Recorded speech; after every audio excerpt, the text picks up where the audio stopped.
Facebook. Okay. All right, we're live. We on- are live. Anybody in here? Nobody in here yet. I am about to go live on Facebook real quick.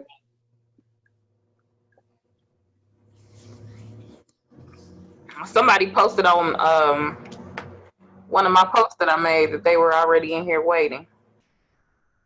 Oh, there are people in here. They showing up. You said you already started it on I'm about to start it on the Party Girl page. Okay, because I didn't even have I don't even see a place to do it on my side this time. Oh, I have to let me I can make you a host and you should be able to see it if you want to go live like on your personal. Yeah, I can do that. I got to see if I can I think I can only be the only host though. So if I switch it to you, you'll be the only host. As long and as it might stop the live stream. As long as you can, then we're good. I mean, we're live right now. Actually, no, we're not. 1 second. Who we got in here though? Let's go ahead. Let me get the roll call for the Zoom folks. Who's in here? Oh no, I meant live on Facebook. We're going live on Facebook right now too, Shell. The live Facebook live. Hey, Shell.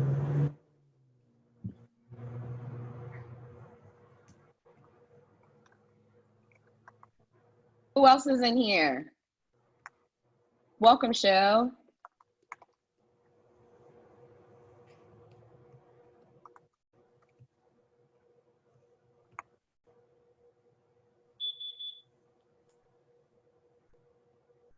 What's up, Jonathan? Light skin selfies. Oh God. We're really taking a picture of the screen though. Are you doing a screenshot right now? Yeah, I got it. Pause. Expo pose.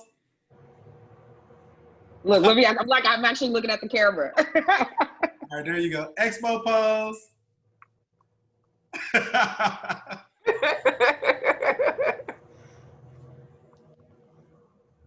Hey, Cookie.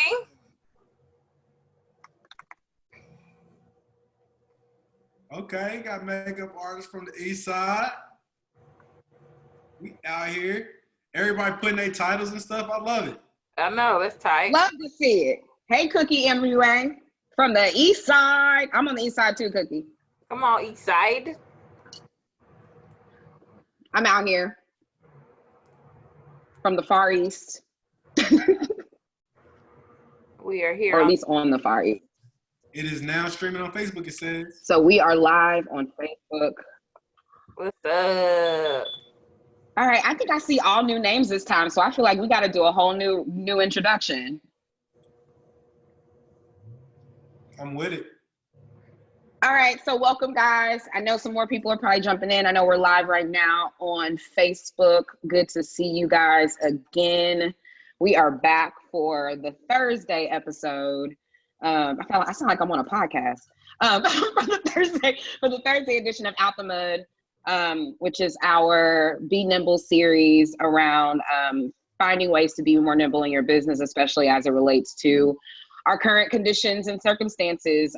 For us right now, it's about COVID-19. And so when you're stuck in the house and everything is closed and you have to social distance, if you're an entrepreneur and you're a brick and mortar or a service-based business, what are things that you should be doing right now or could be thinking about, or what are other ways to make money for you right now? And so that's what we like to talk about, both from the perspective of the entrepreneur and from the perspective of people who really love entrepreneurs and are entrepreneurs themselves. I'm Kelly, and one of the co-founders of Be Nimble and Black Hatch Fund. And Jeff, I'll let him introduce himself. And you can also introduce our guest, Jeff. Oh, yeah. East Side, living in Dallas. Co-founder of Be Nimble. And you know us from what? Party Girl, from That With Love newsletter. And really want to be that bridge in the community. Absolutely. Our businesses, our people, to the resources to help us all scale. and grow economically and build that generational wealth. And this series has been something that really was inspired by our desire to help in times of need, knowing that our community ultimately was going to be impacted by this more so than every other community. And the first thing that we thought was, we got some people in that, we've been getting out of mud for the longest, and we got people here locally that are on the front lines of that change and trying to pivot their business. And, we got Chef Oye tonight. We got all these people that we've been able to, pull out here. And the thing is that they are leaders within their industries, and they have an opportunity right now to share some of those key insights that can help others coming up in those particular industries to also get it out of the mud and find themselves in a position where they leave this quarantine better than they came. So I'm happy to move forward with this, and we're in the beverage industry and food industry today. Let's let our guest introduce herself. What's up? Chef Oya here. I am the executive chef and owner of Chef Oya's The Trap. We are a walk-up seafood establishment here in Indianapolis, in Indiana. In addition to The Trap restaurant, we also have a line of butter sauces, which you see behind me right here. All of these are going out between tonight and tomorrow. Wow. Oh my gosh. Do you ship to Dallas? You gotta go order some, trapbutter.com. Oh, there we go. And I got you. And in addition to that, I am also launching on Monday my first launch of my cosmetics company. So I've got a lot of stuff going on. I'm also, it's not Trap Butter, it's TRAPBUTTAH.com. I just was looking at that on the chat. I wanted to.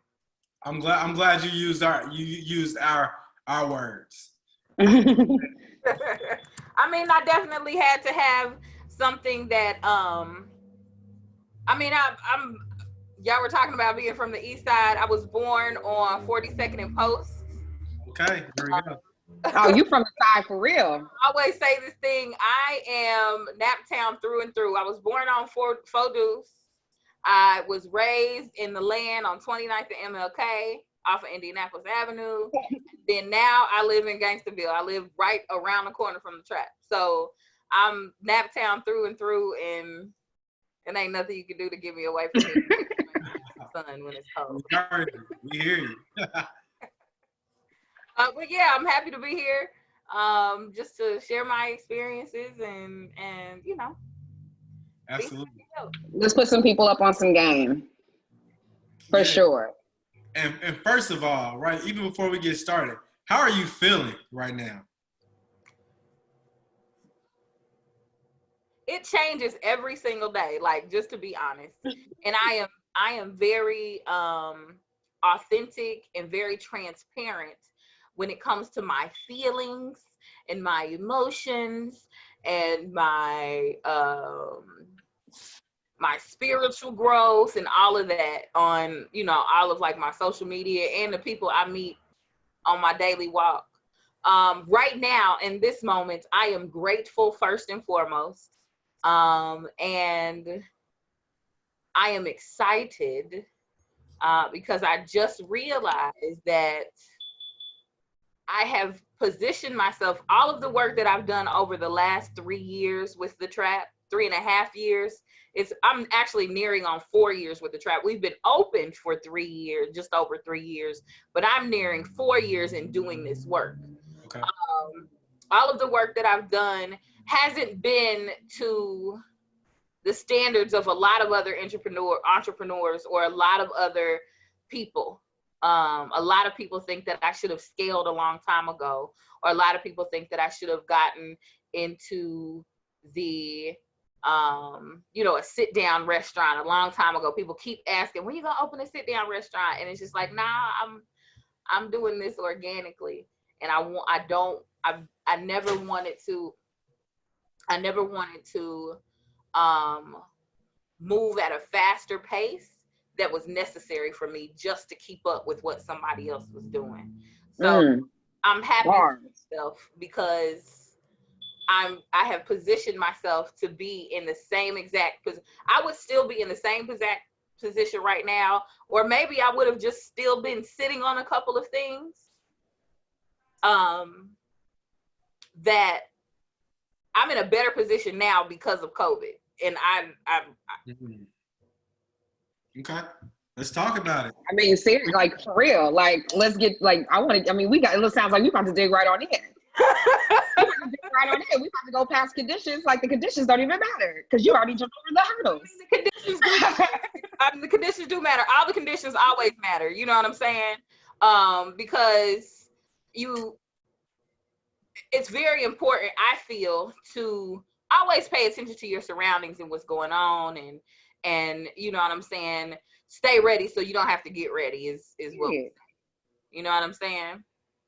So take us through your mindset, right? Like pre-COVID, post-COVID, right? So early March, like first week of March versus like second week of March when stuff started to go down. Like where were you kind of as a business? Like where was your head? Where were you planning to do strategically? And then once, you know, things sort of changed, like what were the immediate things that you started to do? As someone who, I started paying attention in February. Mm-hmm. Because I saw all of the stuff going down, I saw it spreading, and because I work in the food service business, it's important for me to keep up with what's going on with regard to health crises, because anytime there could be a foodborne illness that can go rampant just like this virus did. Luckily, it's not foodborne unless somebody that's contaminated is handling it. But what they were saying is that it started in a wet market in China. It started in a wet market because somebody ate a bat. Now, I'm not here to debate conspiracy. Not our business. With me right now. If we're talking a private thing, I got some thoughts. That's not what we're here to do tonight. But when I heard that, I was like, oh, wait a minute. It started in a fish market. I sell seafood every single day. Some of my suppliers get things directly from China or directly from Alaska or directly from Maine, just depending on what's happening that day. Right. You know what I'm saying? So I started paying attention to that at the beginning of February, just kind of watching to see how it was going. And I know I couldn't predict that it would become what it became, but I did start paying attention to it. So the first couple of weeks of March, I was just like, I was worried because they started putting on travel bans and stuff like that. My birthday is April the 3rd, and I had a 10-day trip to Jamaica planned. Every single year. I was going to take my crew this year, my assistant and my sous chef, and we were going to have a great time and relax because we literally have been working our asses off for the last year. So we deserve. And I felt like this year my crew deserved to have some moments with me. So I started getting worried, like, oh, my birthday is going to be crazy and canceled. I'm an Aries, so I go hard when my birthday comes around. My whole family Aries. Happy birthday, honey. So that started happening. Then we're holding out hope and all of this. And then so I was paying attention and still hoping, not really thinking that they were going to shut down restaurants. Like, what? And then they said, no more than 250 people can gather. And then like a day and a half later, it was no more than 50 people. And then a day later, it was no more than 10 people. And I said, well, wait a minute. The difference was that I knew that when they said that most restaurants were going to have to go to the carry-out model. First of all, I know that there are a lot of restaurants that are not able to really go to a carry-out model efficiently because they don't have the infrastructure for that. They have the infrastructure to cook food while you're there waiting and to be served and all of that stuff. It don't happen. It don't happen real fast. Over the last 3 years, I've perfected my to-go model. It don't matter how long you stand in the line while you're here or how long you stand in the line. Once you get up to order your food gets out in 5 to 7 minutes tops. And you know that off the top of your head. Yeah. And I've been building it and perfecting our process from beginning to end. From fresh food to out in the window, from freezer to out in the window. All of our processes, all of our things, I know exactly what to do. We have standardized recipes and standardized process through and through here. So the to-go model was already something I knew how to do. Like that, this is what the hell I do. I'm not worried about it. We can do, we don't have to close. However, 4 or 5 months before all of this happened, maybe 6 months before all this happened, I had an idea. Man, you know what? People can take this stuff home. And I'm thinking about distribution, because I'm thinking about distribution for my sauces. I'm thinking about distribution for my food, because people all around the country are asking for my food. There are all types of food service delivery people that deliver people food in cold or frozen right to their door. So I'm thinking and researching and coming up with packaging and coming up with all of this stuff. And then everything came down and I was like, boop, everybody else Gary be doing takeout. We Gary do something else. Oh. Talk your shit. That's the stuff that gets me hyped. That gets me hyped every time. Oh, okay. Y'all gotta have to figure all that out. You don't do something. I know how to do that. Don't do this way. We already did it. I know for sure. We already did it. I'm already there. Perfect. We've already started that. This isn't to boast. This isn't to brag. Y'all don't know how many other people that have restaurants that have called me or text me or emailed me like, I got a question about something. Can you do? I say. You know what I'm saying? And I really ain't even got to the point to where I'm like charging people yet. But anyway, that's a whole nother thing. And if my friend Monica is listening, she would probably smack me. But I already knew that we were going to be okay with regard to that. But I was like, nah, let's do something else. Let's give them these cold food. They ain't doing shit. Everybody at home anyway. So let's give them the experience of the trap on how they can prepare it at home. Wow. So a whole new thing. So I came up with a whole new process. Me and my brilliant ass crew came up with a whole new process, and we started to, I bought a commercial grade vacuum sealer, and I studied everything that I needed to study in order to sell food in a vacuum seal place, because there are some things you can't vacuum seal, some things you can. You have to make sure you're staying in, within all of the health department and CDC guidelines and all of that stuff to do everything that or the FDA guidelines to do everything that you need to do. So I did my research, I came up with my packaging, and we were off and running with Trap at Home. Love it. And we pre-sold the orders, did Trap at Home, and it was fine. And we had the same amount of people that did Trap at Home as people would have come up if the window was open. And gratefully, I've been able to develop and establish a really amazing and really loyal customer base. And much to a lot of people's chagrin, I have also been a little inconsistent when it comes to my hours, because when I first started, baby, it was just me and like my brother and one other person. If we are a very small team, and I've done that purposefully because I'm very particular about the way that I do things. I'm very particular the way that I like things. It's not to say I'm not easy to work with, but I am a different person to understand how to work with. I have certain expectations, and you have to be able to meet them, and you can't be sensitive. You know what I'm saying?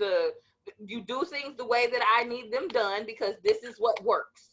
So if you can't figure out how to do it with me, then you can't be here, point blank. If you have a suggestion, and this is what I tell people that work for me, if you have a suggestion and it works, it makes sense, I'm gonna implement it off the bat without even thinking about it if it makes sense.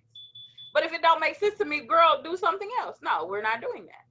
You know what I'm saying? But like I said, gratefully I had been able to put myself in the position to be able to do that. So I immediately switched to Trap at Home, and we were good. Started to rev up trap butter sales as well. So you're not doing Trap at Home currently, right? Like, are you still doing it, or is it just? So because of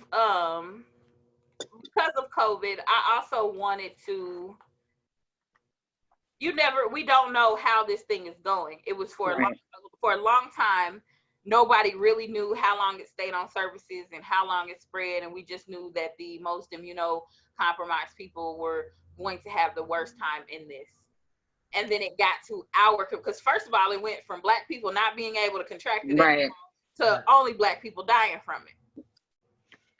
And Exactly. because of all of the socioeconomic conditions that we've been forced to be in for, since we've been in this country, and all of the ways that we've, been marginalized and all of this stuff, all of that, food access, health care access or lack thereof, all of that has to do with the way that we're being treated and the way that we're unfortunately perishing from this disease. Right. So because I didn't know exactly what that was going to entail, everything in my spirit said, stop Trap at Home after 2.5 weeks. And everybody hated it. Yeah. I mean, because everybody's at home and everybody's tired of cooking. Right. And so, because I mean, I love to cook. And so I just hit my I'm tired of cooking moment. You know what I mean? And so I think people that just I can just buy something easy and, I can still get the experience. Like, when you offered it the way you offered it, when you decided to, I mean, you could have easily sustained your carry out business and maybe have done Trap at Home too as an additional alternative and probably would have made double, right? But the fact that you were mindful and, keyword again, Jeff, compassionate enough to be safe because people were now caught in their homes. And even for me, it's scary to get takeout. I've gotten takeout twice, I think, since COVID. And I literally have the gloves on and then I put hand sanitizer on over the gloves. And then I'm putting, you know what I mean? I'm doing all of these extra stuff because I don't know between me walking through the door or walking up to the window and me grabbing the bag, what could be on that, you know what I mean? And so there's so much extra fear that we have to think about. So then to go to this model, to stand aside and say, I'm not going to do the normal model that I normally do, even though I got this down to a T and I can probably outsell everybody because everybody's trying to catch up and you already got it. You said, this is the time to pilot something new. I've been thinking about this. Let's try it out, see how it goes. Yep. Then you sell out every day. So you now know that you have another business model that you're able to probably do and scale at a full level and have it open and do trap butter sales. You actually just scaled your business in a recession or in a pandemic. Yeah. And not a lot of people can say that. We're going to a full-on depression here. Yeah. So here's my thing. Let's walk this back a little bit because I'm hearing it all, but let's make sure that the audience, everybody who's watching live, can follow. So the conditions, for the most part, are really just the circumstances of the environment that we're operating in. And for you, it has been COVID and how it impacted the beverage industry. Now, the hurdles typically are the things that prompt you to change or things that you have to overcome to still be successful. What you're essentially telling the audience is what's a hurdle for everyone else was actually an opportunity for you. That's exactly what I'm saying. And I realize that comes from a place of privilege because not everybody had that same, it's a two-way street because there were some people in the restaurant industry and somehow I don't get enough. I get credit from Black folk. I get credit from my peers in, Black-owned restaurants and small scale operations all the time. But somehow, with as much noise and with as much media attention as I've gotten, a lot of the other larger restaurants, a lot of their owners and chefs are like, "What is she doing? That doesn't make any sense," or "That's not." I'm glad we're here. I'm glad we're here with that. What we've been saying since we started this is really centered on the idea that Black people, we've been the source of entertainment. We're used to getting it out of the mud. We're used to making do with whatever the heck is right here in front of us. Yep. You essentially built your business and grew through that lens of creativity. Now, those restaurants are the main ones that are having to pivot right now and adjust and meet you where you are. So if they hadn't understood what you were doing before, I'm sure today and down the line they will, because it was just. Damn, she kind of knew what she was doing. Mm-hmm. The unique part about this is I wanted to stop and just What can you say to other small businesses about this particular opportunity? Because you got all these people who are selling plates, right? You got other restaurants that just pick up, order at the drive-through, and we don't have to throw out any names, but we know that there's a lot of them that are still struggling right now during this time. What do you think was the main difference between you and them during this particular period, if you have the same business model? I think that I was just ready to pivot, and when it was time for me to move, I moved without hesitating. The hesitation. And then something else you said earlier that I think that maybe we can even revisit a little bit, because just from my background, No and problem. Kelly beating it in my head, whether it's that Kelly or the Kelly School of Business, the operations, the thing that we really do not pay attention to enough, it is the logistics in your operations, your flow. So talk to us about that. What separates your flow and your operations? What separates my flow and my operations is that I am willy-nilly when it comes to a lot of stuff. But I recognize how people are serious about their food. Yeah. And in particular, because I only have my experience, and in particular, my food. You know that you can get at this point in time, and I'm a big up myself for sure. But at this point in time, you know that if COVID weren't going on, you had a whole lot of options. Yeah. For seafood. 4 years ago, when I started, there were no options for seafood. Maybe one, the Boiling downtown for seafood in Indianapolis. Me and Exotic on the Run started about the same time. Once I got open and popping, once they got open and popping, we busted open the market. And I like to say I busted open the market because it's true. I love Nico that runs Exotic on the Run. We ain't got no issues, no beef. But I've been on Food Network. I've been on every single news station in the state. I've been in almost every single print publication in the state. You know what I'm saying? I'm gonna just say what it is. Numbers on the board. Numbers on the board. It is what it is. Men lie, women lie, numbers don't. You know what I'm saying? So, with regard to busting the market open for seafood in Indianapolis, that was me. It was me, point blank. So you can go to you had options to go to a seafood spot regardless. You know what I'm saying? But I promise you, if you took my plate and put it up against every single other person's plate on the market, their to-go plates, mine look by itself. Mine was by itself. There has been several other restaurants, well, one or two other restaurants in particular, or establishments or plate fixers or whatever that have tried to copy it and have tried to. One in the city that went and started naming butters their same after mine. You know what I'm saying? So I'm not mad. Do what you gonna do. We got different markets. We on different sides of the city. You can do what you gonna do. I know. Make it better. I know who the mother is. You know what I'm saying? And everybody else does too, regardless of how people feel. People can like what they like. One of the reasons why my plate always looks the same is because I am a stickler about consistency.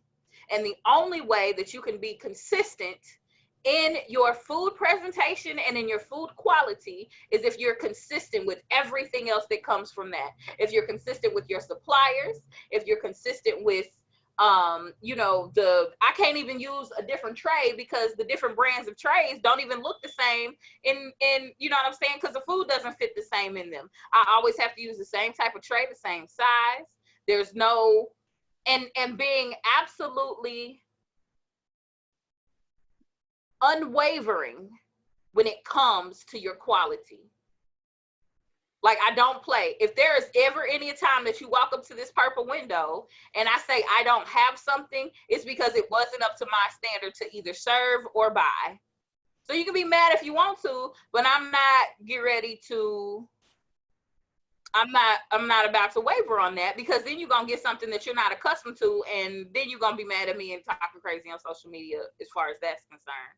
So always be consistent and always have a way to train people in the same exact way so that everybody knows exactly what the expectations are with regard to operation. Gotcha. Now, all right, Okay, so consistency, and then you use the big word training. So do you have like a training manual? How do you go about that, just in case you're somewhere else? Because as this scales, right, it can't just be you. And you said you're a superstar team. So at this point, I have one sous chef who is amazing, and I don't know, I've not been able to scale as much as I have without him.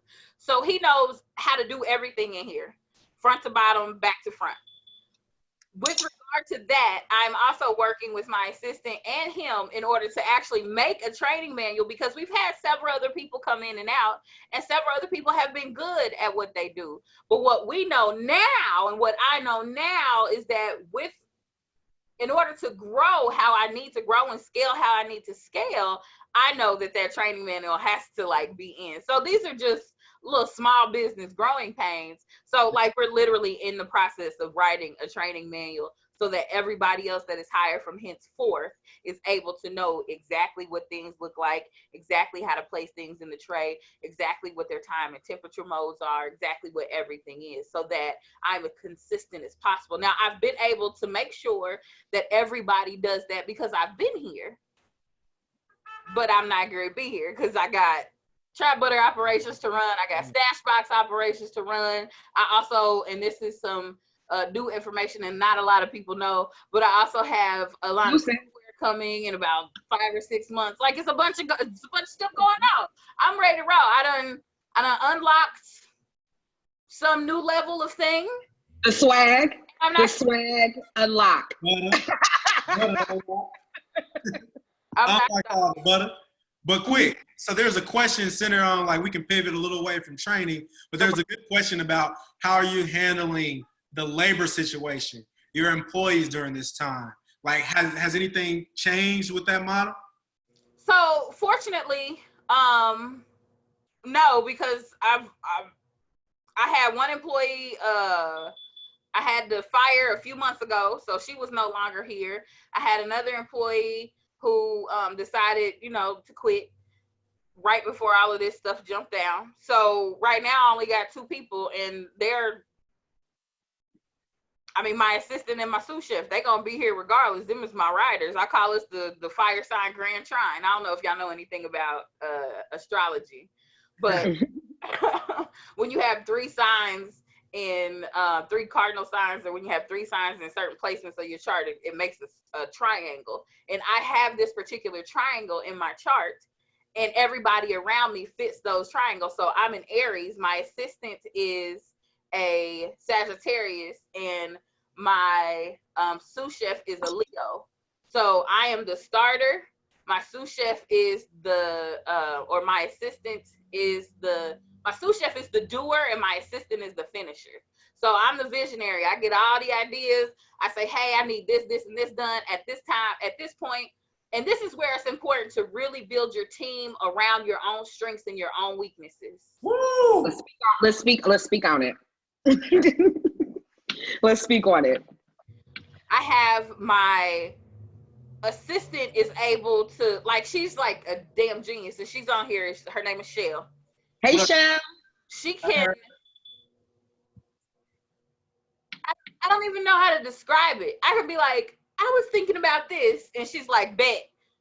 2 minutes later, I got 19 links, an email returned from somebody she done already emailed. Like, it's amazing how she does work.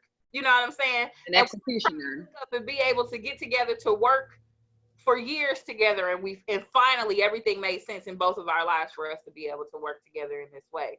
So I know that she's going to be able to do a whole bunch of stuff that I can do, because my brain is always coming up with new things to do. I'm always thinking about, I always have a new idea and a new this and a new that. So I can come up with all of that stuff as long as I write it down. My team can pick it up wherever I leave it off. And Jacob is the finisher. He come in and he got hands that he can dump in boiling water, and I don't know how, but however that works. He's my muscle and my strength, you know what I'm saying? And the get in here and lift heavy shit and climb stuff and do it.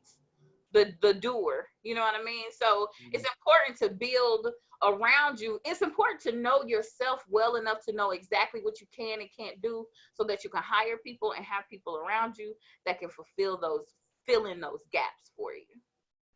So fortunately, like right now, my team is very small. It's always been very small. Yes, Shell, Jake is absolutely amazing. I talk about him. He's like become one of my brothers. He can't quit me. I can't quit him. I don't know what's gonna happen in either one of our lives if something else happens. Stuck, bro. What'd you say? I said he's stuck. He's stuck, and he cool with it. Yeah, he can't go nowhere. Because you know what I'm saying? I make sure that I do everything that I can, and especially during this stuff, it's been a little tight. Right. So like I ain't even got paid, but I damn sure know my people are. You know what I'm saying? I pay my people, and then I pay the bills. I might have something left over for like a burger or something, you know.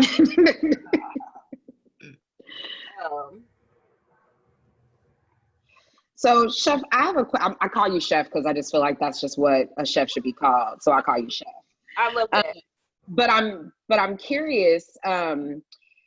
You know, I think you have already established a very nimble just business model in what you've built to begin with, right? Like you started as a carry out, you had these other ideas, you found an opportunity to test them out.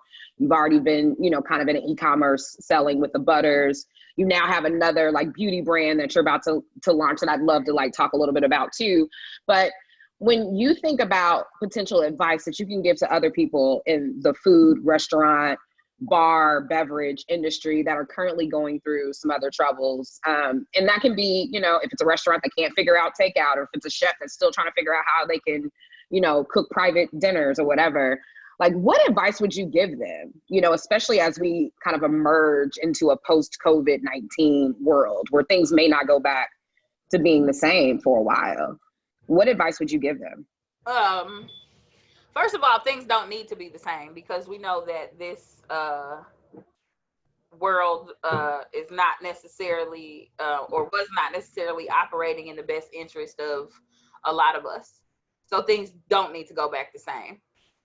It's unfortunate that COVID has claimed the lives of so many people and the livelihoods of so many people, but this is really a time where the earth is basically detoxing herself for things to come out a little better. You know what I mean? And people gonna take that wrong and call me problematic, but I don't give a shit. Everybody's problematic. All your faves are. Yeah. But what I would say is that it's really important, and this is something that people in business don't ever mention. Like when you talk, I've never been to business school. I barely finished culinary school. So Jeff, you could probably give me a whole lot of tips on how to run a business, because I literally do everything that I've done has literally been from the little bit of advice that I get from business owners around me, but then most of everything has really been done with my intuition and with my paying attention and following my heart and following my first brain and saying this is the right thing to do. So I have a theory on that. What'd you say? I have a theory on that about the Black community. And why, like, I love what we're doing, as well as folks like you. Like, what you're saying is exactly right. We have pockets within the community. Most of the people who go out and start the businesses, they may not necessarily have the traditional education, but they got the street knowledge and they got the hustle. And a lot of folks like myself, like if you went to school and you got this traditional education, then you were like trying to go get a job and work for somebody, right? Now you may have all the tools and insights that you need to be successful as an entrepreneur, but you probably have a little bit of paralysis. So what the best thing for us to do is to come together and leverage each other's resources together to build, right? Because we may not necessarily have that same hustle. I agree with that. I completely agree with that. So, and that's one of the things too that I was gonna say. In addition to making sure your team is around you, like use your resources that you have, but also like get okay. And what does Cat Williams call it? Your star player. Mm-hmm. Like get okay with who you are, what your goals are. You got to know what you're trying to do in order to figure out how to get there. You're not going to be able to reach a level where you don't know where you're going. That doesn't make sense. If you're trying to get to a certain restaurant in Chicago, you're not just going to be like, hey, Alexa, or hey, Siri, take me to No, Alexa, stop. Pause. She heard me say her name.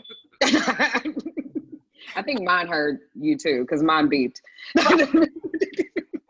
You can't say, just take me to my favorite restaurant in Chicago. They don't work like that. You got to give them an address. You know what I'm saying? So you have to know exactly where it is that you want to be so you can then scale back and figure out what the next steps. A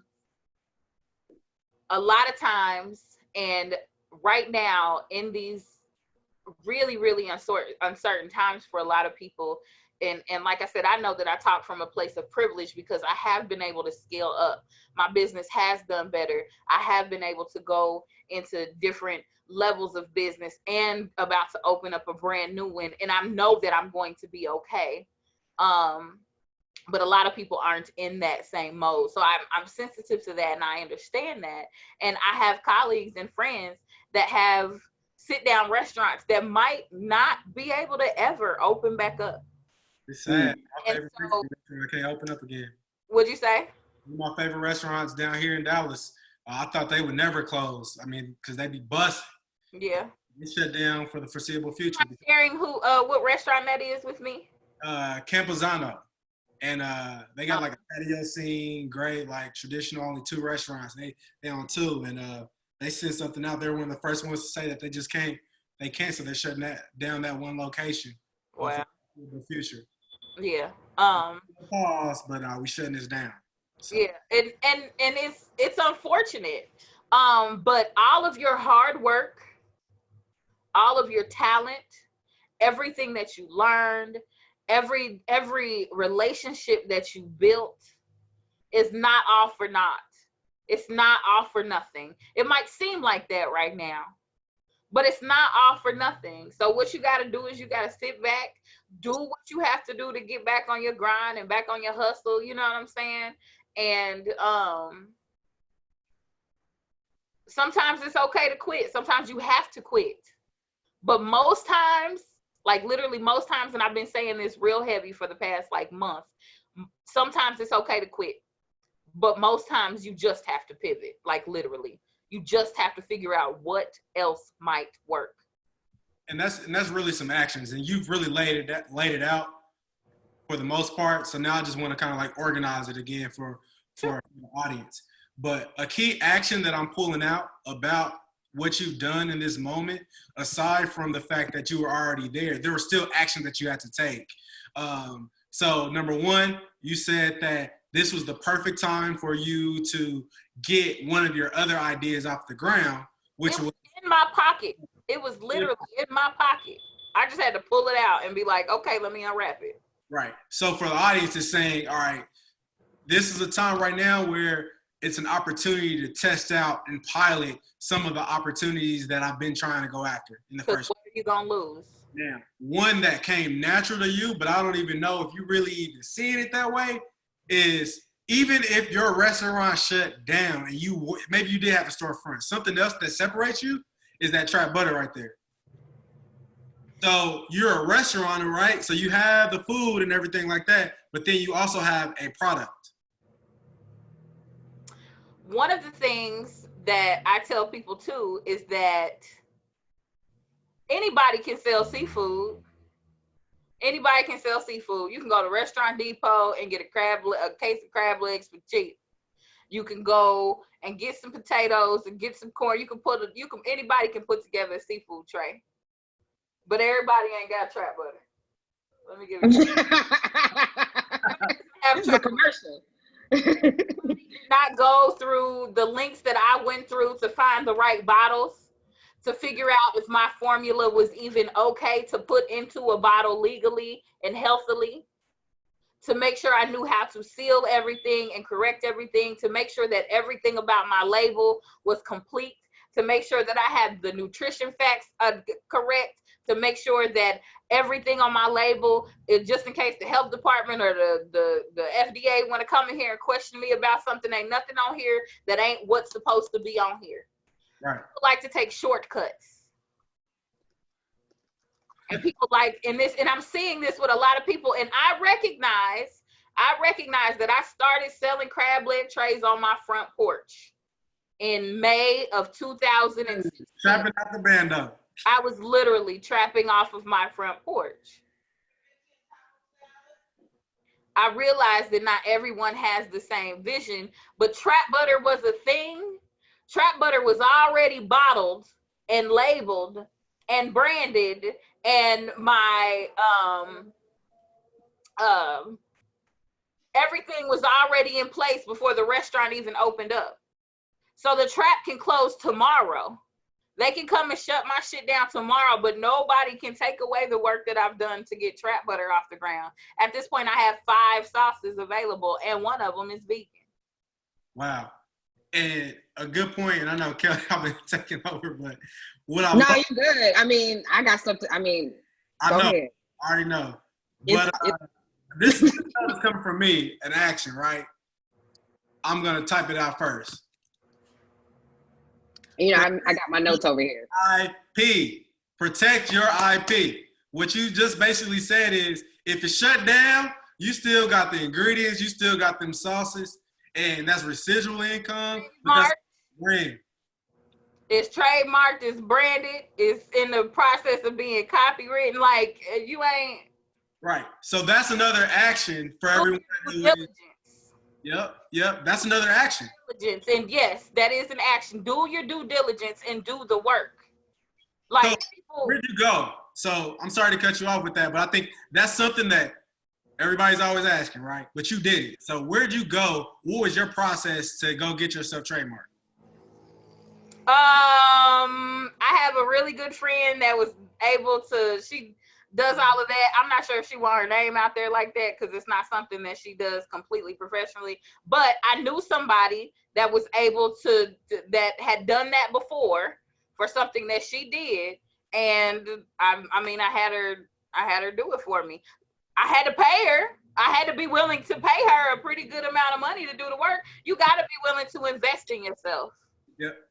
Exactly. Scare money don't make money at all. Right. And there's free resources out there as well. You got LegalZoom and stuff, but what she said was don't. Go ahead. My things is don't be afraid to actually do the work. You can go onto the government's website and on the trademarking website, and she did all of that for me, so I don't know the exact things to go. But Google is just right there. Hell, I'm sure I can ask a girl. You know what I'm saying? Where do I go to get something trademarked? You know what I'm saying? Like, you have to do the work. You can't be lazy in trying to protect yourself and to trying to grow. You can't be lazy with it. Yeah. And they stealing all our ideas right now during COVID. They stealing all our ideas because, right now we're showing them new ways to make money and revenue in these times. So that's why I think that was pretty critical. But go ahead, Kelly. I don't know. I'm speechless right now. This is the conversation I've been wanting to have for the longest time. I don't know. We are about 10 minutes from our Q&A mark, right? So I would love for you to tell us, and I don't know, this may not be something that you need right now, but what do you need from the community? What do you need help-wise? What can we do for you? Where can the world be of help? How do we support Chef Oya? Do we buy all the trap butter and the other butters too? Support me right now, because the only thing that we are selling, the only thing that the trap is selling right now, since we're not selling hot food until we open back up in a few weeks, is trap butter. So the best thing that you can do is go on to either chefoya.com and hit shop, or go on to trapbutter.com and hit shop and buy the trap butter. And they're heavy bottles, they're expensive to ship, but it is what it is. I did a free shipping sale. As a matter of fact, for anybody that is on here now, I'll give you 15% off your order. Let me make the code right now. Oh. Deals. Gotta love some deals. Let me get to my code thing. Yeah, and while we're here though, while you're explaining that, tell us, can you break down each of the sauces? Yes, absolutely. So we have the original, the very first trap butter that I ever made is the OG garlic herb. And so what that is a proprietary blend of herbs, spices, and clarified butter and oil to make the viscosity pourable and delicious. It goes wonderful with seafood, first and foremost. Add a little lemon, it works perfectly. It goes wonderfully with pasta. I have a friend who buys 6 bottles a month because all her son will eat is pasta with trap butter on it. Oh, wow. Right. It goes wonderful with pasta. It goes wonderful on your steaks. It goes wonderful, like I said, on seafood and chicken. Trap butter, you really dip that shit in everything. It really is good as a marinating sauce, a sauteing sauce, and as a finishing sauce, because we use it as a finishing sauce here in the restaurant. It's super versatile. All of them are super versatile. The other one we have is Island Curry. I don't think I can reach it right now.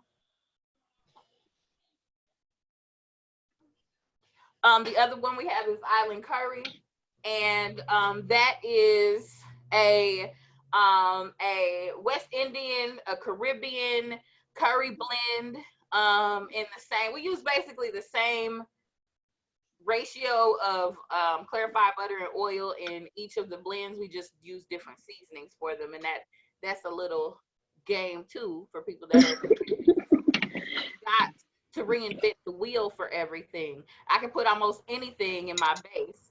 I can turn it sweet if I wanted to, and that might be coming soon too. You never know. So we have Island Curry.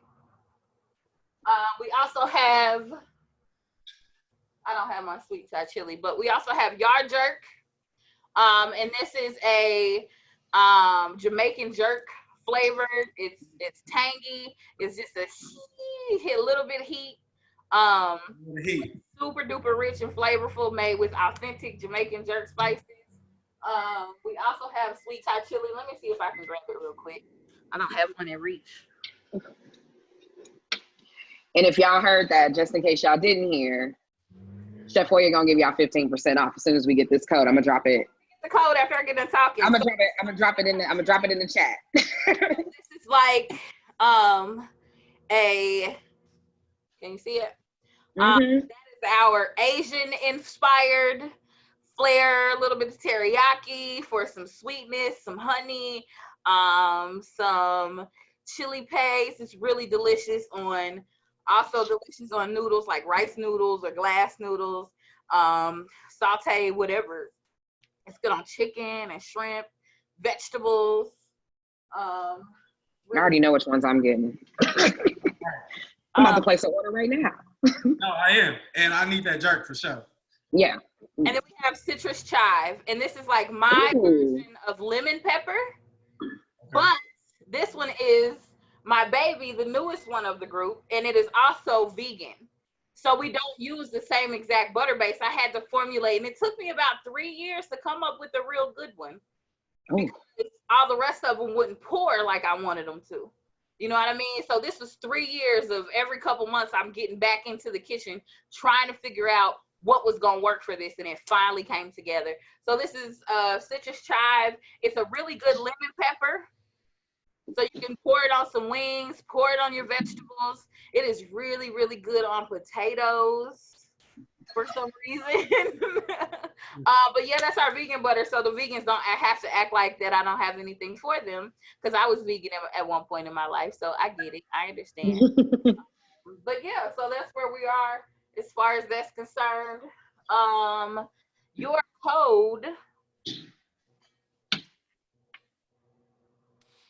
is going to be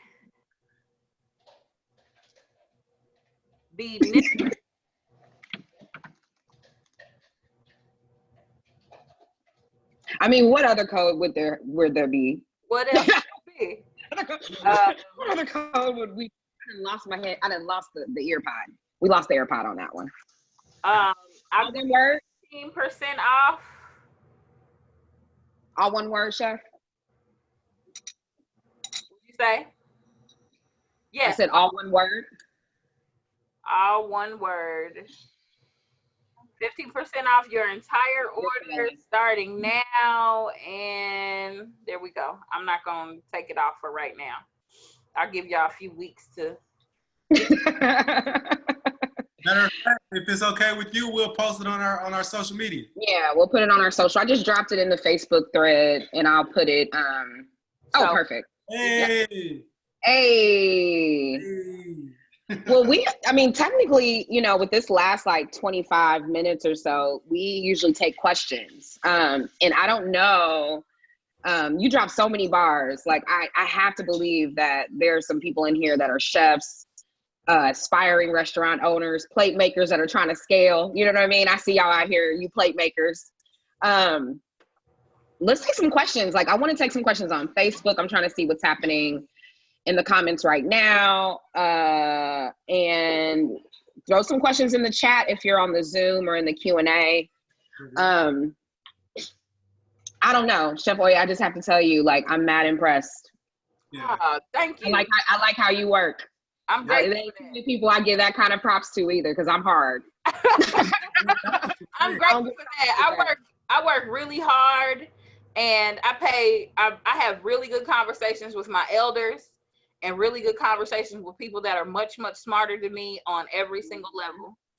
You know what I'm saying? And I have conversations with people that ain't smart as me at all. You know what I'm saying? On some levels too. I don't take anybody for granted, and I don't take the fact that I'm bomb as hell for granted either. Like I'm okay with saying that. Hey, we were one day I'm gonna get okay with saying that. I don't know when that day gonna be, but we'll get there. The wine company, she was like, look, we ain't humble, we are freaking gracious, but we ain't gonna be. I'm gracious for sure. I'm gracious and grateful. I wake up with gratitude in my heart, period, point blank, from top to bottom. But that does not mean I cannot toot my own horn and understand who I am and why I was put here on this earth. And why I was put here on this earth was not to make trap butter. It wasn't to be the chef of the trap. It is to make sure that I reach people so people can understand exactly what they need to be doing in their life, and to reach the people who I'm supposed to reach, and to inspire who I'm supposed to inspire. That's what I'm here for. Chef, I have a question for you from Facebook. Okay. From Lauren Owens, who's actually a member of our team. She has a question. She asks, how do you remain in tune with your star player despite mistakes and failures? How do you hold on to unwavering confidence? That's hard to say, because it's not something that always exists. Like I'm always very transparent when it comes to my mental health issues. Like I suffer from debilitating anxiety and depression. So there are some levels of my life that are very, very difficult and hard to deal with. One of the reasons why I did choose to shut down the Trap at Home is so I didn't have to make so many moves, because I have an immunocompromised mother. And if she get out of here, I don't know what the hell I'm going to do. It ain't going to be no more Chef Oya if my mama gone. So I knew I had to stay my ass at home. And I would rather other people stay their asses at home as well. You know what I'm saying? So I just felt like I needed. What'd you say? I said, that's my hashtag too. Like, so it's something that I always have to work on, and it's something that I always have to rely on my spiritual base. I practice an African traditional religion, and I am very in tune with trying to practice good character at all times, and always making sure that I pay attention to what I feel and how and what I hear in my head, and follow my own head and my Ori first. So everybody I recognize and know that they're not going to be that way, but whatever your spiritual foundation is, whatever it is, like hold on to it and be real in it, and always try to get back to that grounding point for yourself, so that if at any other time, because sometimes I wake up and sometimes I hear in my head, you ain't shit. You got everybody in the world just thinking that you out here doing something. Imposter syndrome. Imposter syndrome. And it's real. Like it's real. Very real. I really be having to like. It's very real. Yeah, I mean, shit. Like I deal with it at work now with a new job, starting a new job in a highly visible senior level, where the CEO of Anheuser-Busch sees some of the data that I compile on a weekly basis. and, you know, staying late at night. You know what I mean? Somebody take the time where you look tired. I'm like, you know what? Look, it's a balance because I care. You know what I mean? I know that I'm not only doing this for myself, but the one thing that holds me clear, you know, Kelly and I, we have these late night talks sometimes randomly because we both deal with that anxiety. I be almost in tears. Yeah. Usually on Friday nights, I'm like, my energy is wiped out. It's zero. My energy is wiped by Friday. I'm like, I don't have anything else. I don't have anything to offer. I tell myself and I tell my assistant, if somebody asks me to do something on a Sunday, the answer is no. Right. Yeah. But the great thing, I mean, I think I'm glad you brought that up, and I know that you're probably got some other stuff to say, but I think it's important to bring that up, Jeff, because when we have those conversations, because we both be like exhausted at that point. Like we've both had the longest, especially when I still had my day job. I mean, now I'm doing this full time and it's even more exhausting because we're going through a fucking pandemic, right? But like on Friday, like when I am wiped and I'm like, I don't know, you know, sometimes it's like, I don't know if we can do this, you know, like, can we keep going? Like, is this something? But like, we always manage to pull each other out. Like we both get those moments very often. You know what I mean? Sometimes it's be like, Jeff, like, come up, like, it's fine. It's going to be fine. You know what I mean? And sometimes it's like, Kelly, like, what's wrong? You know, but like being able to pull someone out of that, or having someone, you know, that is able to get you out of that space is really important. But it's also okay to be there too. Like, I think a lot of times when people look at entrepreneurs, people look at hustlers, people look at people that they think are out here getting it and doing it, right? And they think it's all like roses and fairies and dust and all this great stuff too. And you have no idea like what it is that they're really dealing with. Like, all of the pressure is on them to perform. And God forbid you don't show up the right way one day, right? Or God forbid something doesn't go the way it needs to go. Like, we take that personally because one, we're super optimistic, but two, we're really hard on ourselves at the same time.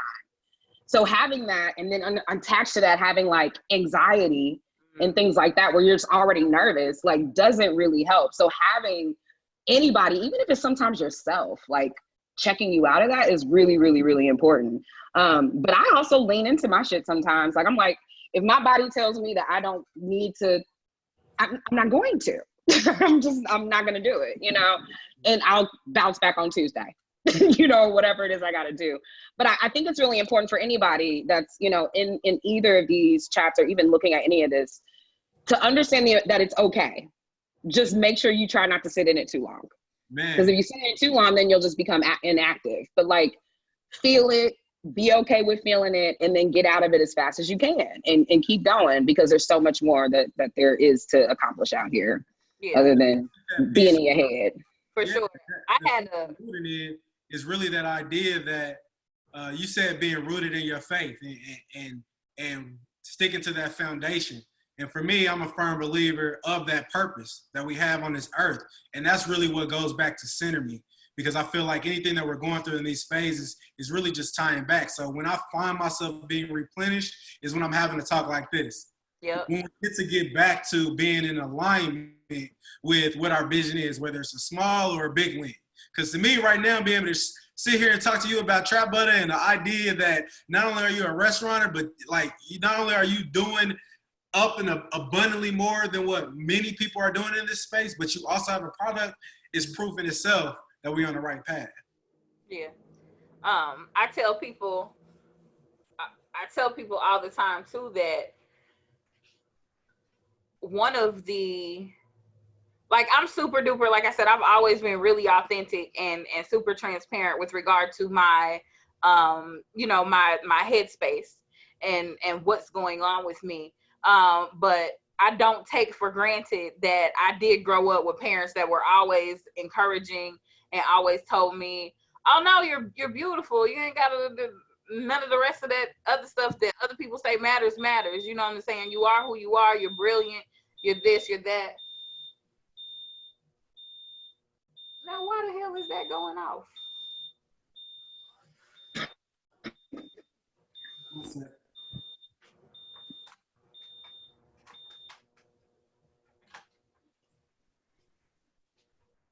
Sorry. And I've lost my train of thought. You were talking about how you had parents that were super encouraging. Yeah, I had parents that were super encouraging, and this is not gonna get on my nerves. But one of the main things is that make sure,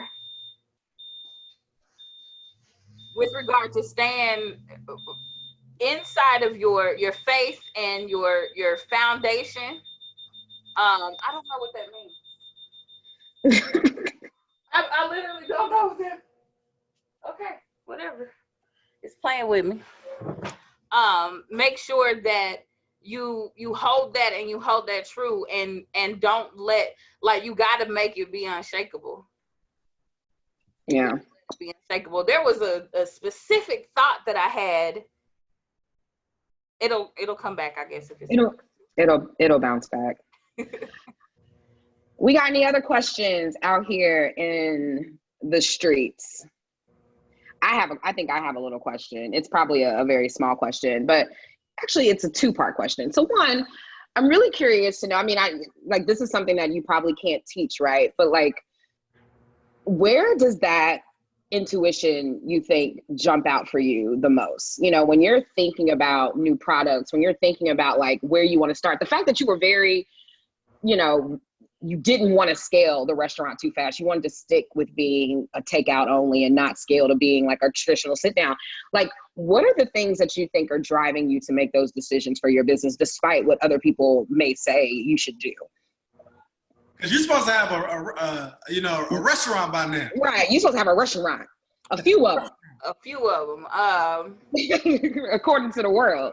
You know what I mean? But you stay true to that. And then whatever has happened, and you've been able to like probably transition a lot quicker and faster than a lot of other people have been able to. It ain't a popular answer in business circles, but yeah, it is my truth and it is what I feel. My faith and my religion go far with every single thing that I do. We are very, very strong proponents of knowing and understanding what your destiny is on this earth and how to fulfill it. And we have spiritual technology that allows us to communicate with different spirits and with mainly our ancestors, to make sure that we know, because our ancestors lived on this earth. They lived this struggle. They lived this life. They lived everything that we have already lived. So they know everything already.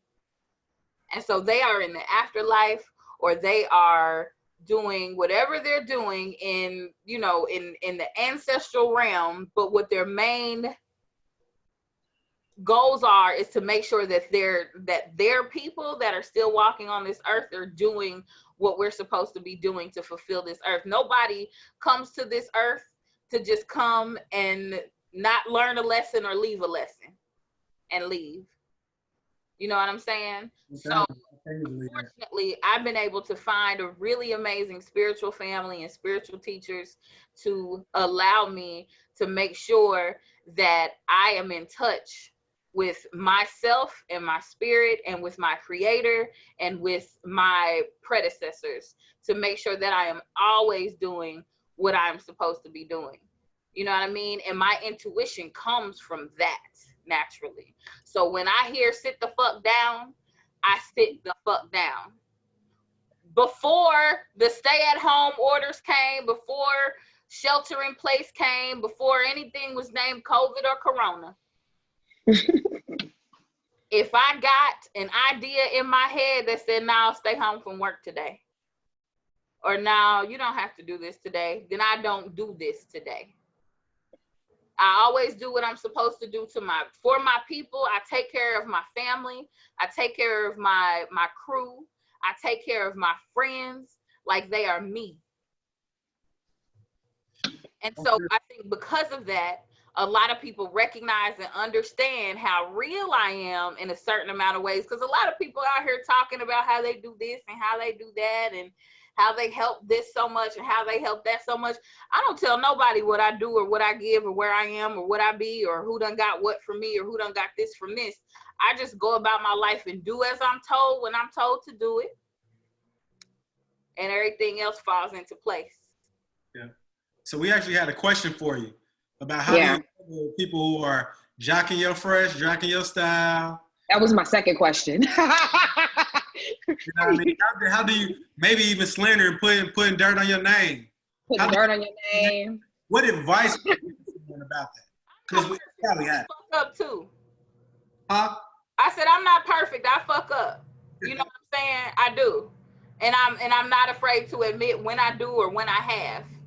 So, but I also have the confidence and I have the understanding that I'm here on this earth for a reason, and there are certain things and certain ways that I have to do things. And whoever I inspire is just who I'm going to inspire. It's going to be weird. I told y'all about that other restaurant whose menu was a similar seafood menu here in the city. They had a very similar seafood menu, and it was cool. And they had customers, and they were doing good. I looked at their menu one week, and it was cool. Oh, okay. Another seafood spot done opened up. You're welcome. No problem. A few weeks later, I checked their menu, and their menu had butters that were similar to mine. I didn't say nothing I didn't say nothing to nobody. I was getting ready to pop up on them, but I decided, not to give them that smoke. But if see, I want the smoke. Operate, if not being original, because my idea is not even original. Doing a seafood boil ain't original. Right. People doing crab trays. I got the idea from crab trays in Jacksonville, Florida. Yeah, they down here in Dallas, they everywhere. But I still ain't seen nobody selling their sauces though. I was in Dallas 4 years ago, 5-6 years ago. I've been to Dallas several times. I have family in Dallas. My baby mama, I call her my baby mama. She's my daughter's brother's mother. So we like super tight. Her and her family live in Fort Worth. So okay. I go to Dallas once or twice a year, you know what I'm saying? So it wasn't a whole bunch of seafood restaurants and stuff down there that many years ago. They've blossomed and bloomed over the past couple of years because people are recognizing that seafood is really damn good. That New Orleans thing. Market is something different that is able to come out. So my idea isn't even original. What was original was my damn hustle and my recognizing that no, I don't only need to sell this food. I got a whole product that I've created in my kitchen that I've turned into creating in my production facility. You know what I'm saying? So anybody can do seafood, but everybody can't do trap butter. Well, why won't people? So here's the thing with that, man. This is something. It's a trigger. Right, you know what I mean? It's a trigger because many people got their own recipes and their own sauces, but they're not taking the time to actually bottle it up and sell it. And I think, is it because of a fear that I'm basically telling my consumer that they can make their own shit and I get them my sauce? Or is it about the time and knocking down the distribution? Like, why is someone hesitant in that? I mean, maybe you don't know how to answer. It's just, to me, it's like, well, here's my question for you. Do you fear that right there, bottling up those sauces, is going to take away from your other side of your business? I feel like it didn't do nothing but help the other side of my business, because I have people that come up and say, I'll tell people, no, I'm not open right now. Like I could take my computer, my laptop outside and sit outside for 3 minutes, 3 or 4 minutes tops, and somebody gonna pull up and ask if I'm open. If anybody see me outside, are you open? No, I'm not open, but you can go on to trapbutter.com and you can order some sauce and we send it to your house. And some people be like, okay, I'll do that. Yeah, thank you. But other people be like, no, I want the crab legs the way you cook them. I don't do this on my own. You know what I'm saying? So I recognize that unfortunately I've been able to establish a name because I'm actually a really great cook. Like I said, I got through culinary school. I did it. And even before that, the reason why I went to culinary school is that my godmother, I made some pasta and some bolognese sauce from scratch one day when I was like 18. And she was like, you did what? If you don't take your black board ass down to culinary school and enroll in a culinary school so you can figure out what to do with that talent right there. You know what I'm saying? So I've always loved to cook. I've always loved to do this. So I just recognize what I have and what could be marketable. I knew back when I enrolled in culinary school that eventually I wanted my own line of sauces and stocks and marinades because I know what I'm good at. I know what my strengths are. I've always loved making sauces and shit. Always, since I was little. I like to make some other sauces. I love sauces. Look, I about to place my order, like legit. Please do. No, me too. And I am about to too, because I'm thinking about what I'm about to make with it as well. So I have a question here on the Facebook from Marco. Marco's actually a chef. Hey, And so he asks, how do you balance your love for cooking versus your grind of the restaurant and the business? that's really been difficult for me because sometimes the grind in the restaurant, because my menu is it doesn't change. Well, my menu changes when I want it to change. But like sometimes I'll be like, I don't want to fucking look at this lobster. I ain't gonna look at these crab legs today. Corn, broccoli, and potatoes, blah. That's all we do. You know what I'm saying? So sometimes I get, but then I recognize that I've been able to build a name and been able to build my brand on those crab legs and those shrimp and that corn and that broccoli and that and those potatoes. And so I get myself together and finish out the job is done. And if I feel like I want to be creative and do something else, then I do it at home for my family. Or pre-COVID, I would do it for my friends. Or do it for my crew. You know what I'm saying? Like you got to keep your eyes focused on the goal and focus on the actions and what you're doing right now. Like it's important to pay attention to your emotions and pay attention to what you got going on spiritually and all of that stuff. And when it push comes to shove, when you get your feet on the ground, you have to continue to walk. You got to run.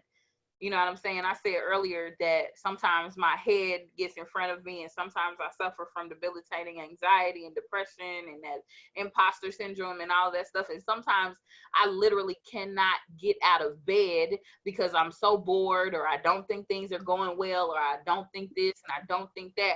But once I'm able to pull myself up out of bed and my feet plants on that ground, and you know what I'm saying, I open my eyes and I give thanks for my breath in my lungs and for life.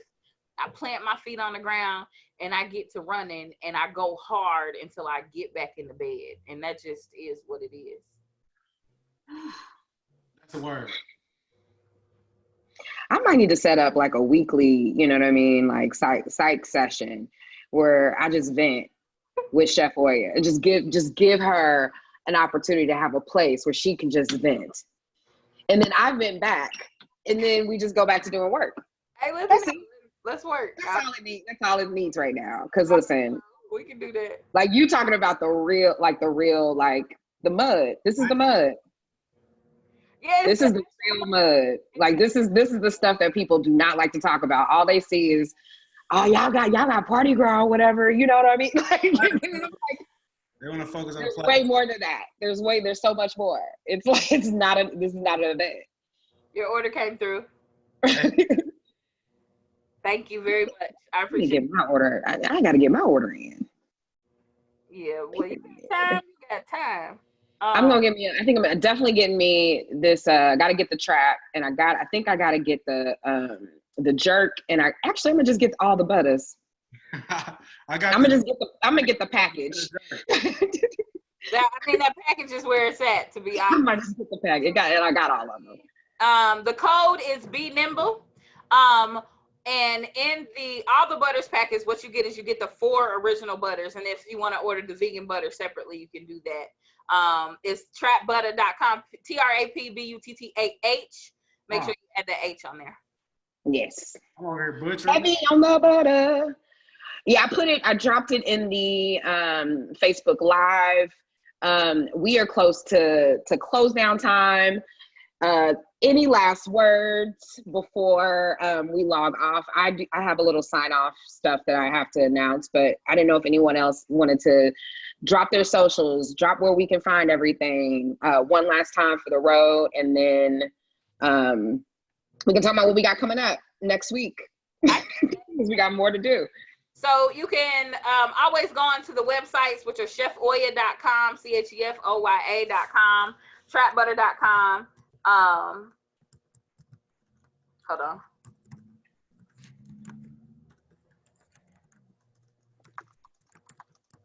You can go on to our Facebook page. It's called the Chef Oya is the Trap.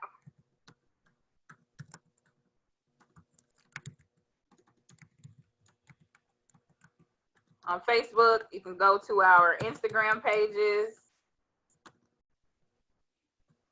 Boom. Multitask. Right. You can go to our Instagram pages, and I'm going to put those on here too. I'm gonna copy them. So I can stop butchering. And don't forget to follow my new baby.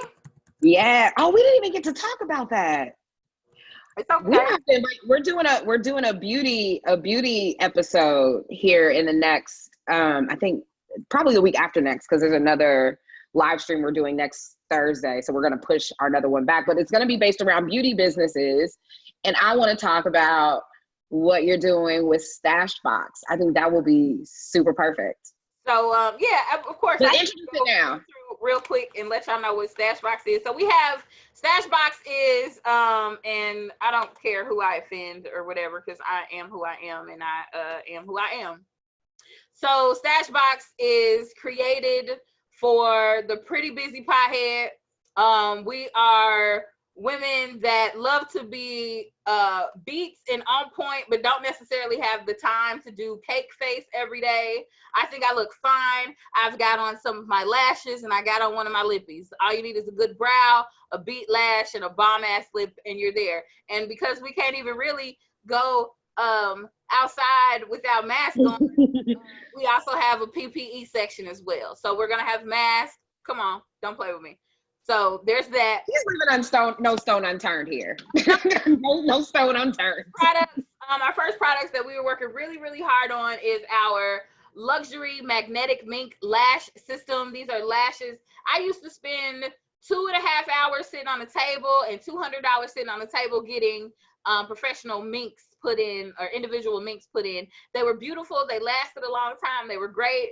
The glue always messed with my eyes. Like, regardless of what kind of glue they used or whatever, it always messed with my eyes. So it wasn't something that was sustainable for me. I still love the look of long, big old full lashes. And I found a product that was amazing. And they used magnetic liner and a magnetic lash that was great.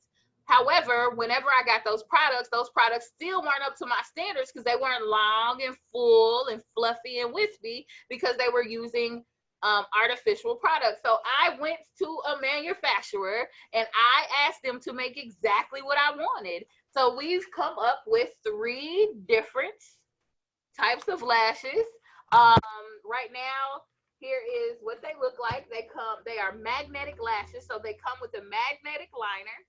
They come with a applicator brush and 3 different pairs of lashes. Wow. Put on and you take it right off. And you just wipe the liner off when you're done. It's their simple application. It's super dope. They're super full. They're super pretty. I'll see if I can get a little bit closer. Okay, go crazy. Yeah, right here. But we have the sativa pack, and of course we know sativa gets you hype. It gets you ready to go out. It gets you ready to get the things. What I need. That's what I. Are your hype? Your go out. Your go out and party, P-A-R-D-I or P-A-R-T-Y, however you want to feel. You know what I'm saying? Those are your party lashes. And then we have the indica pack. Those are your work pack. Those are your just everyday natural looking lash. You ain't trying to be crazy with the 25 millimeters. And then we have the hybrid pack, which is a great mix of both. I have on the top pair or the middle pair from the hybrid pack right now. So they're amazing. They're really amazing for people that don't wear lashes right now, that aren't really into the whole glue and all that stuff, because I can't put on strips, but I can put on these in 2 minutes, less than 2 minutes. So they're amazing. We drop on 4/20, which is just coming up on Monday. Ooh. I'm so super excited. You better hack the. Come on. In addition to the lashes, we will also have makeup removers. We have hemp oils, soap. We'll have CBD infused skincare, and all kinds of other stuff. So we're just launching things out, as they come in over the next couple months. But Stashbox is going to be real big. Go get your luxury magnetic mink lash system. I'm super. What's the site for Stashbox? Where can they order when you drop on 4/20? Boxcosmetics.com. You can probably go on there and see something real quick, but the website is in process right now. But everything will be ready to go on 4/20 at 4:20 p.m. is when they go on sale, and I'm super excited about it. Congratulations on that. Thank you. See, nobody ever recognized that. They may say, why the hell is she doing that? Is she do food? Nah, what you doing is product. Right. You learn, you leverage. Believe in. And you leverage your products, you leverage the operations, you leverage all the synergies and all the different things that you learn from operating. All you did was just transfer that into another product that you love. That's it. Period.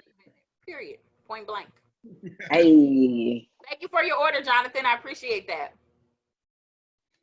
Oh yeah. Chef, thank you so much for joining us. Thank you for coming on here. Thank you for dropping gems. I think we got quotes for days to share, so I hope you don't mind sharing some of the knowledge you dropped. We drop the episodes. If people have missed them, you can see them on YouTube. You can see them here on Facebook still. So, you know, if you need to catch the replay, you'll be able to catch the replay.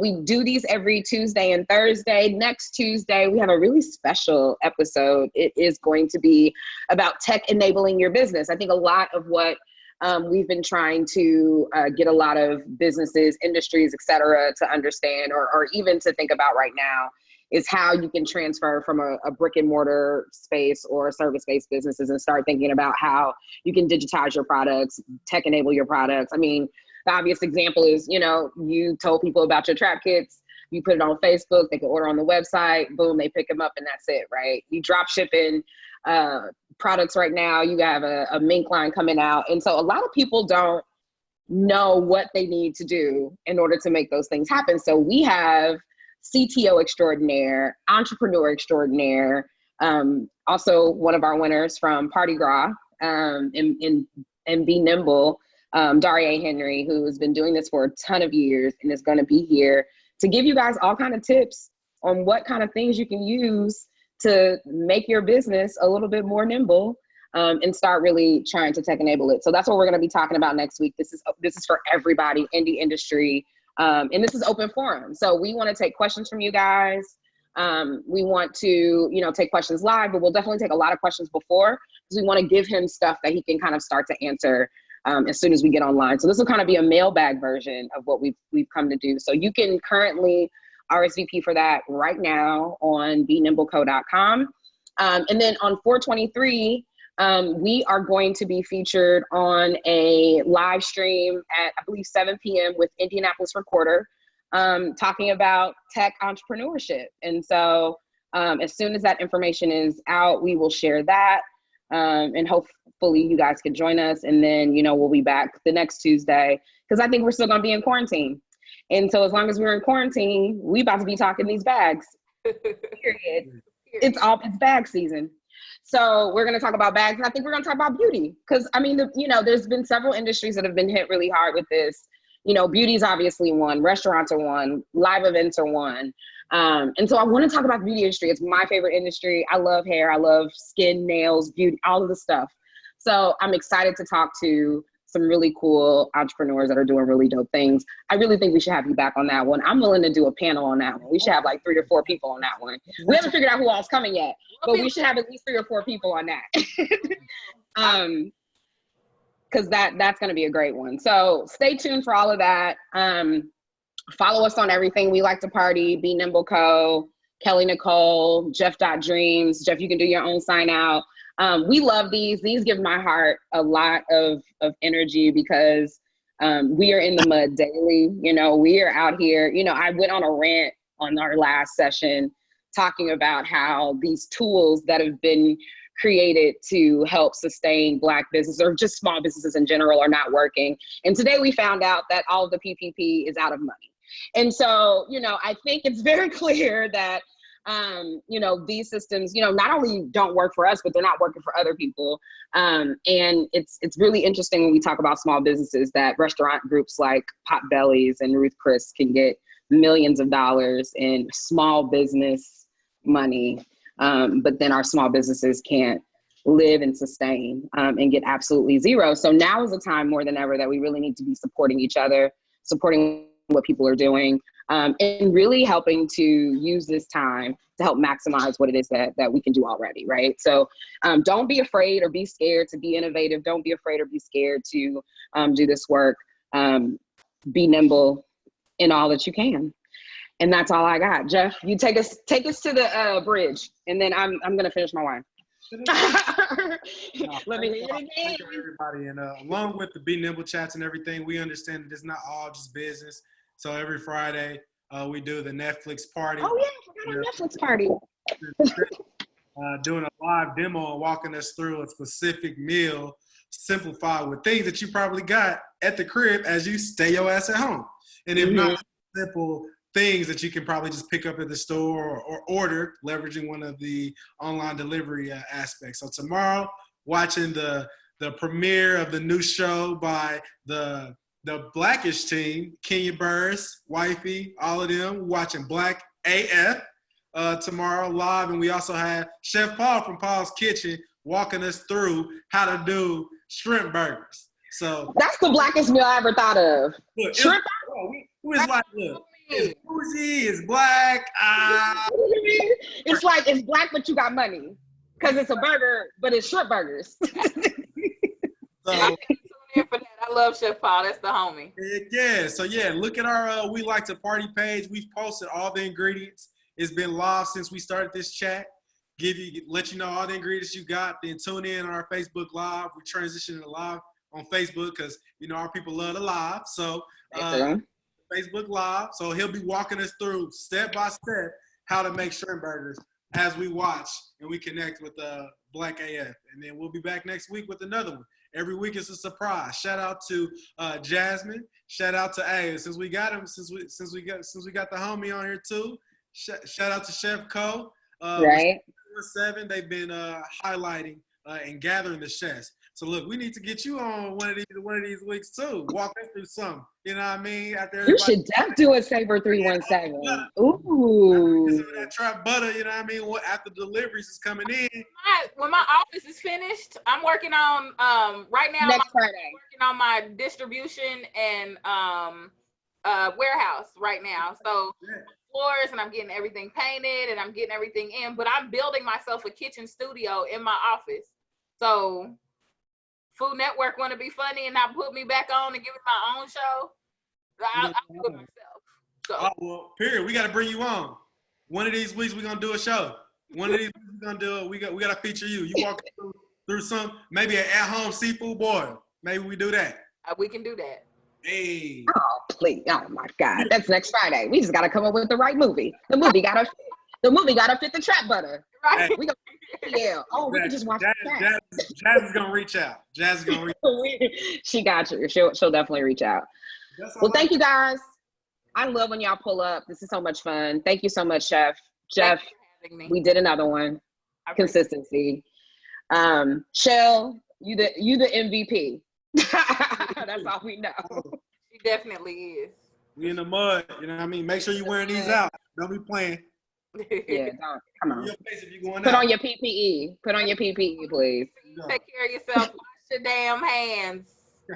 Wash your hands. Bye, everybody. Thank you so much. I'll see y'all next time. What's up?